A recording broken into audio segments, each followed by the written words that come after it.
بسم الله الرحمن الرحیم. السلام علیکم ملګرو. د پښتو متلونو 14مې برخې سره ستاسو په خدمت کې حاضر یم. راځئ چې وورو. خان د خوشحالیږه اچه وتاویږه. مطلب دا سوچونه فکرونه مه کوه، خپل ژوند انجوی کوه. خانه ستا د خیره مې توبه، خو دا سپي دې رانه کورې کا.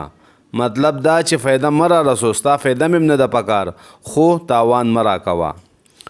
خورې یو خورې به شو، عجز خلک یو کبر نه کو. خبره د خپلې خولې په اندازه کوه. مطلب چې سانه د وس وي، سانه د طاقت وي، په کومه خبره ته عمل کولی شي نو هغه خبره کوه. د خپل وس نه بره خبره مه کوه. خبره په خبرو خلاصیږي. مطلب د هر شیز حل په خبرو کې دی، په جګړو کې نه دی. خبره خوله کې شخوان کړه، بیا یې وباسه. اول په خبره ښه سوچ وکړه او بیا یې وکړه. خبره دې په ګلاب بدله، مطلب ښه خبره دې وکړه. خبره لاړه ډنډوره شوه.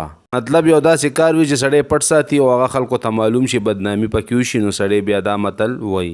خبرې ډېرې سر یې یو، د هر یو کار یو حل وي، هسې فضول خبرې پې نه دي پکار. خبرې ښه کوي مګر عمل یې خرو خوړلی. مطلب خبرې ښه کوي خو عمل پې نه کوي. خبرې آسانې دي، تلل پې ګران دي.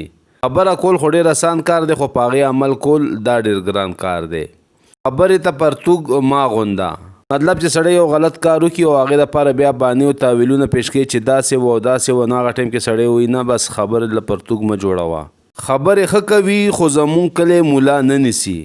مطلب دغه کس خو خبرې ډېرې ښه کوي، خو زه پې د عمل کولو والا یا زمونږ دا خلک پې د عمل کولو والا نه دي.